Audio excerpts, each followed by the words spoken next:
Ini adalah kisah nyata tentang sebuah peristiwa mengerikan yang terjadi di sebuah apartemen setelah seorang gadis memainkan permainan pemanggilan arwah menggunakan papan Ouija. Hai kawan, Assalamualaikum.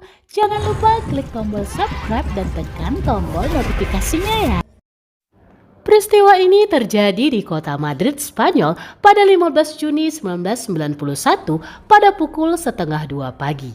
Dalam sebuah apartemen Calgerado nomor 8, di mana hujan mengguyur kota dengan sangat deras dan polisi diturunkan untuk penyelidikan.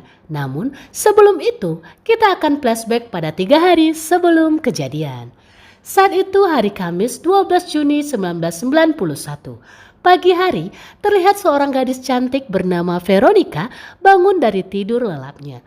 Ia adalah kakak tertua dari 3 adik kecilnya yang bernama Irene, Lucia, dan Antonito. Setelah membangunkan adik-adiknya, rutinitas Vero bersama ketiga adiknya adalah mempersiapkan diri untuk berangkat ke sekolah bersama-sama. Saat itu Irene dan Lucia memberitahukan Vero bahwa mereka harus membawa foto atau lebih tepatnya film negatif untuk mereka gunakan melihat gerhana matahari yang akan terjadi hari ini. Vero mengambilnya di lemari kamar ibunya. Ibu mereka terlihat masih tidur karena kelelahan bekerja. Ia adalah seorang ibu tunggal setelah sepeninggal suaminya. Vero yang melihat foto ayahnya juga mengambil foto mendiang ayahnya tersebut. Setelah bersiap, Vero bersama ketiga adiknya berjalan bersama-sama ke sekolah. Vero terlebih dahulu mengantar Antonito ke kelas bermainnya. Pelajaran pun dimulai dengan membahas fenomena gerhana matahari yang sebentar lagi akan terjadi di kota mereka. Guru di depan kelas juga menjelaskan mitos-mitos kekuatan gelap yang berkaitan dengan gerhana matahari. Salah satunya adalah tentang iblis dan penumbalan. Kini tibalah waktu bagi mereka untuk melihat gerhana matahari. Kelas dibubarkan, namun Vero dan temannya Rosa yang turut mengajak rekan lainnya bernama Diana, ternyata mereka punya rencana lain. Mereka tidak berkumpul seperti yang lainnya, akan tetapi mereka pergi ke gudang untuk melakukan permainan Ouija.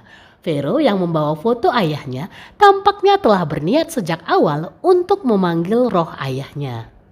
Permainan papan Ouija untuk pemanggilan arwah pun dimulai. Gelas di atas papan bergerak dengan sendirinya, menandakan kehadiran sebuah entitas yang mengaku sebagai ayah Vero. Akan tetapi, tiba-tiba sesuatu yang aneh terjadi. Bersamaan dengan gerhana yang telah penuh seutuhnya, gelas di papan Ouija pecah berkeping-keping. Rosa dan Diana menjerit ketakutan. Namun Vero justru tak bergeming meski jarinya terluka dan mengucurkan darah yang sangat banyak di atas papan Ouija. Lilin yang mereka gunakan berjatuhan dan menimbulkan percikan api. Tiba-tiba kegelapan menyeliputi mereka, di mana mereka melihat Vero sudah tergeletak tak sadarkan diri. Diana pergi untuk memanggil bantuan, sementara itu Rosa melihat mulut Vero komat-kamit mengucapkan sesuatu. Apakah itu? Jawabannya akan ada di akhir video ini. Tapi yang terjadi selanjutnya, Vero justru berteriak dengan mulut menganga sangat lebar. Scene selanjutnya memperlihatkan Vero yang telah sadar di ruang UKS sekolah. Seorang dokter menanyakan kondisi kesehatan Vero. Ternyata meskipun Vero sudah berusia 15 tahun, namun ia belum mengalami menstruasi sama sekali. Setelah pulang sekolah, Vero meminta adik-adiknya untuk tidak menceritakan luka di jarinya kepada ibu mereka. Saat berjalan pulang, adik-adiknya melihat seorang guru yang mereka juluki suster kematian menatap ke arah Veronica. Padahal guru tersebut tidak bisa melihat. Setelah singgah ke kafe tempat ibunya bekerja dan mengambil beberapa makanan, Vero bersama adik-adiknya pulang ke apartemen mereka. Di dalam kamarnya, Vero melihat papan Ouija yang mereka mainkan ternyata telah terbelah dua. Ia menyimpannya di dalam tas dan menaruhnya di atas lemari. Namun, keganjilan pun mulai terjadi manakala berkali-kali tas tersebut jatuh dengan sendirinya. Hingga akhirnya Vero memutuskan menaruhnya di bawah tempat tidurnya. Saat makan siang bersama adik-adiknya, Vero kembali mendapat gangguan aneh. Tangannya bergetar sangat hebat saat memasukkan makanan ke dalam mulutnya. Adik-adiknya menatap sangat khawatir. Vero bahkan menemukan luka-luka memar di tubuhnya. Selepas itu Vero lalu mendapat telepon dari Rosa yang mendadak membatalkan janji pertemuan mereka. Saat Vero mencoba menelpon kembali, ia mengetahui kalau Rosa tengah pergi berdua bersama Diana dan meninggalkannya. Dan itu tidak seperti biasanya. Menjelang sore hari, Vero terlihat memandikan Antonito, sementara Irene dan Lucia sedang bermain-main. Kala itu Vero mendengar keributan yang ia kira ditimbulkan Irene dan Lucia dari kamarnya. Tapi ternyata Irene dan Lucia justru berada di ruangan lain. Vero pun meninggalkan Antonito sebentar untuk menuju kamarnya. Akan tetapi pintu kamarnya tiba-tiba tertutup. Ia lantas mendengar Antonito berteriak dari kamar mandi. Ia yang berhasil keluar dari kamarnya dan menuju kamar mandi mendapati Antonito yang kesakitan karena air keran kamar mandi telah disetel ke mode air panas sehingga membuat tubuh Antonito merah melepuh. Sambil mengolesi krim di tubuh Antonito, Vero meminta maaf atas kelalaiannya. Namun Antonito mengatakan itu bukan perbuatan Vero. Malam harinya saat mencuci piring kotor, Vero mendengar suara TV yang tiba-tiba menyala sambil memutarkan lagu kesukaan Antonito. Setelah mematikan TV tersebut, Irene segera menuju kamarnya. Sebelum tidur, Irene mengambil tas berisi papan Oija dan menyimpannya di lemarinya. Sambil mendengarkan musik dengan mematikan lampu, Irene menghidupkan senter untuk menerangkan hiasan bintang dan bulan yang tertempel di langit-langit kamarnya. Namun, Irene tiba-tiba terbangun. Ia yang melihat lemarinya terbuka menemukan ketika adiknya sedang bersembunyi. Ia juga melihat sosok ayahnya berdiri di kegelapan dan berjalan ke arahnya sambil memanggil-manggil namanya. Tiba-tiba tubuh Vero ditarik tangan-tangan hitam menyeramkan yang mengekang tubuhnya di atas tempat tidur. Sosok sang ayah juga berubah menjadi sosok berwujud gelap tanpa wajah. Namun, Vero tersadar di keesokan harinya dengan wajah pucat dan nafas tersengal-sengal. Hari itu Jumat 13 Juni 1991. Vero berlarian bersama adik-adiknya ke sekolah karena bangun terlambat. Untungnya mereka diizinkan masuk. Di kelasnya saat guru menerangkan, Vero mencoba berkomunikasi dengan temannya Rosa. Akan tetapi Rosa tampak benar-benar telah mengabaikannya dan memilih untuk lebih dekat dengan Diana tanpa Vero tahu alasannya. Sedikit kesal, Vero memilih izin meninggalkan kelas dengan alasan ke toilet. Padahal ia pergi ke gudang tempatnya bermain papan Oija untuk mengambil foto ayahnya yang tertinggal. Di sana ia bertemu dengan guru bahasa dan sastra mereka yang mereka juluki Suster Kematian. Meskipun buta, suster tersebut dapat merasakan kehadiran Vero, bahkan mengetahui benda yang berada di tangan Vero. Ia tahu Vero telah memainkan papan Oija. Ia pula yang memberitahu Vero bahwa ada makhluk jahat yang sedang mengikutinya dan tak ingin berpisah dengan Vero. Guru tersebut juga memperingatkan Vero untuk melindungi adik-adiknya. Sepulang sekolah, Vero menyempatkan diri bertanya kepada Rosa tentang apa yang terjadi sehingga Rosa menjauh. Namun Rosa tak menjelaskan alasannya. Vero yang tahu kala itu Rosa dan Diana akan mengadakan party di rumah Rosa sedikit terkejut saat mengetahui bahwa Rosa ternyata tak memberitahukan dirinya. Sesampainya di rumah, Vero membuka buku yang ia dapatkan bersamaan saat membeli papan Oija, sebuah buku yang berisi arahan-arahan permainan Oija, juga berisi tata cara menangani kekuatan mistis. Terlihat sebuah simbol penangkal roh.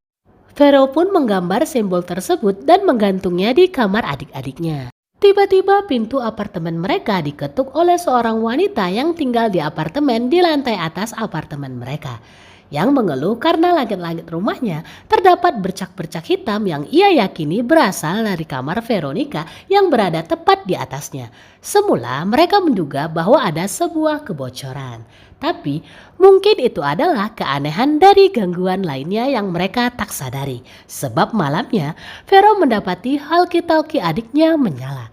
Terdengar suara adik-adiknya meminta pertolongan dari arah kamar mereka. Namun ketika Vero mengecek ke kamar Irene dan Lucia, ia semula mendapati adik-adiknya justru tertidur pulas. Akan tetapi yang selanjutnya terjadi justru terlihat bayangan hitam merayap ke dinding kamar dan membakar simbol penangkar arwah yang dipasang Vero, juga mencoba mencekik Lucia.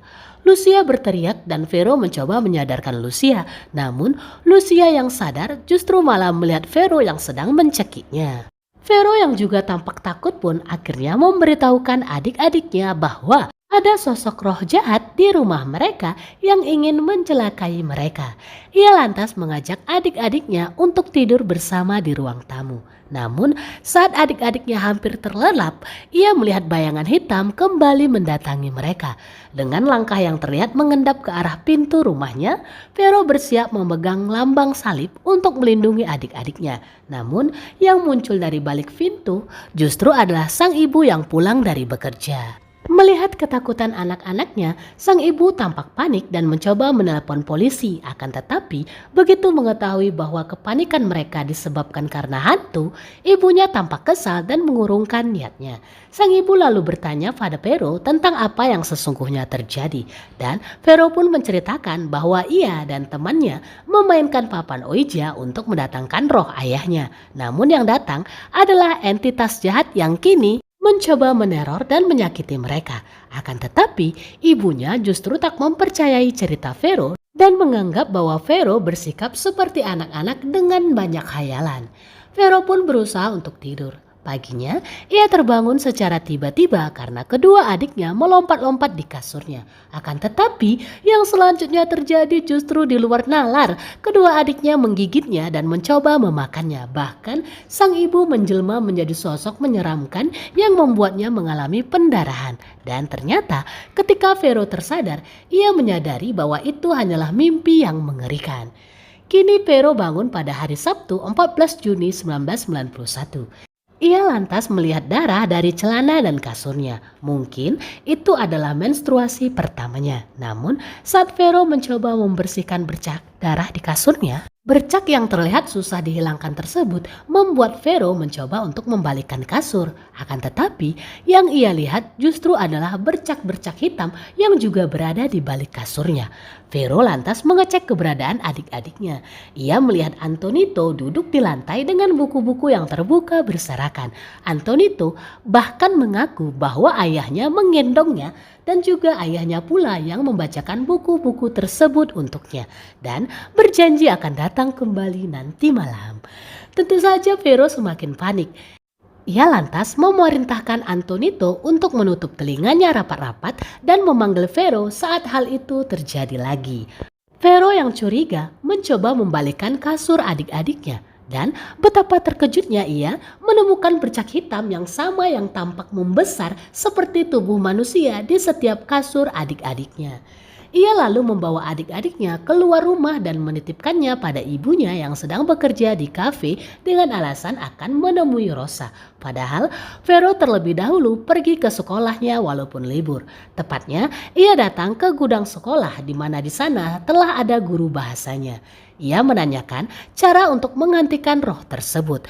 Ternyata kebutaan yang terjadi pada guru bahasanya juga disebabkan oleh roh jahat yang mencoba menguasainya dahulu kala. Guru bahasa tersebut memberitahu Vero bahwa cara untuk mengusir roh jahat adalah dengan kembali memainkan papan Ouija sampai selesai dengan mengucapkan perpisahan sesuai dengan panduan yang ada di buku petunjuk.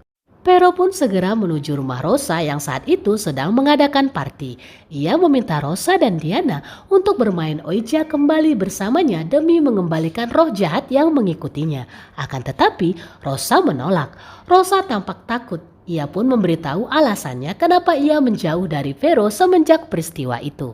Kalian ingat kan saat Vero pingsan saat memainkan Ouija dan Komat Kamit mengucapkan kata-kata tanpa sadar?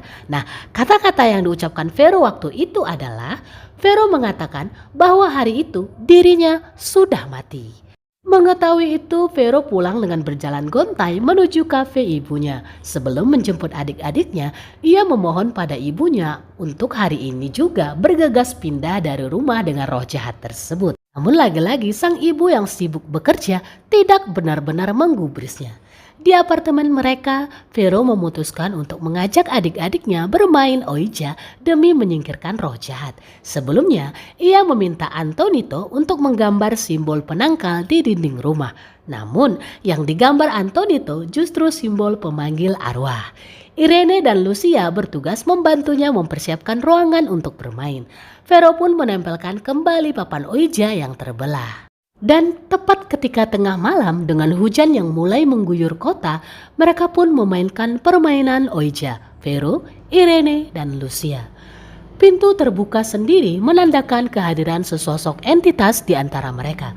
Berdasarkan buku petunjuk, Vero pun mengikuti arahan sampai akhir untuk mengusir roh tersebut, sampai kepada saat mereka harus menyanyikan lagu secara bersamaan. Keributan pun mulai terjadi di apartemen mereka. Papan Ouija terbelah, gelas menggelinding sendiri, mengarahkan Vero menuju kasur di kamarnya yang bercak hitamnya kini terlihat semakin meluas. Bersamaan dengan sosok hitam yang keluar dari dalam bercak tersebut, Vero berlari sekencang-kencangnya menuju tempat adik-adiknya berada. Keadaan di dalam apartemen tampak mengerikan. Dalam keadaan yang mencekam, Vero sempat meminta bantuan kepada kepolisian dengan menelpon. Namun, Antonito yang dibawa pergi oleh sosok hitam tersebut membuat Vero harus memberanikan diri melawan sosok hitam tersebut demi menyelamatkan Antonito. Ketika menemukan Antonito, Vero segera menggendongnya dan mencari Irene dan Lucia untuk mengajak mereka berlari meninggalkan apartemen. Namun sampai di pintu keluar, Vero terkejut karena sedari tadi ternyata ia tidak benar-benar menggendong Antonito. Vero memutuskan kembali mencari Antonito sendirian. Di dalam kamar mandi, ia justru mendapat pukulan dari sosok hitam tersebut hingga membenturkan kepalanya ke kaca. Vero yang wajahnya mulai terlihat semakin pucat mengambil pecahan kaca di tangannya, melangkah ke kamar yang lain dengan sosok hitam yang turut mengikutinya di belakangnya. Di dalam kamar, di dalam lemari, Vero melihat sosok Antonito yang ketakutan dengan tangan di telinga dan mulut yang terus-menerus memanggil namanya. Bahkan saat ia justru ada di hadapan Antonito. Akhirnya Vero pun menyadari bahwa segala hal yang terjadi pada adik-adiknya, pada memar yang ada di tubuhnya disebabkan oleh dirinya yang telah dikuasai oleh sosok kegelapan. Dan cara satu-satunya bagi dirinya untuk menghentikan sosok jahat tersebut adalah dengan mengakhiri hidupnya. Minggu 15 Juni 1991 pukul 2 pagi. Polisi pun berdatangan. Sang ibu yang menyadari hal tak beres sedang terjadi langsung berlari menembus hujan menuju apartemen mereka dan mendapati banyak polisi serta Irene dan Lucia yang menangis tanpa keberadaan Antonito dan Vero. Di dalam apartemen, polisi yang memeriksa keadaan menemukan Vero dalam keadaan mengerikan. Vero saat itu sedang dilahap oleh sosok kegelapan. Vero yang tak sadarkan diri pun dilarikan ke rumah sakit. Antonito diselamatkan oleh seorang polisi. Saat inspektur memeriksa rumah, foto Veronica tiba-tiba terbakar dengan sendirinya, bersamaan dengan kabar kematian Veronica. Penutup kisah, polisi yang menangani kasus tersebut mengalami sakit hampir 2 minggu.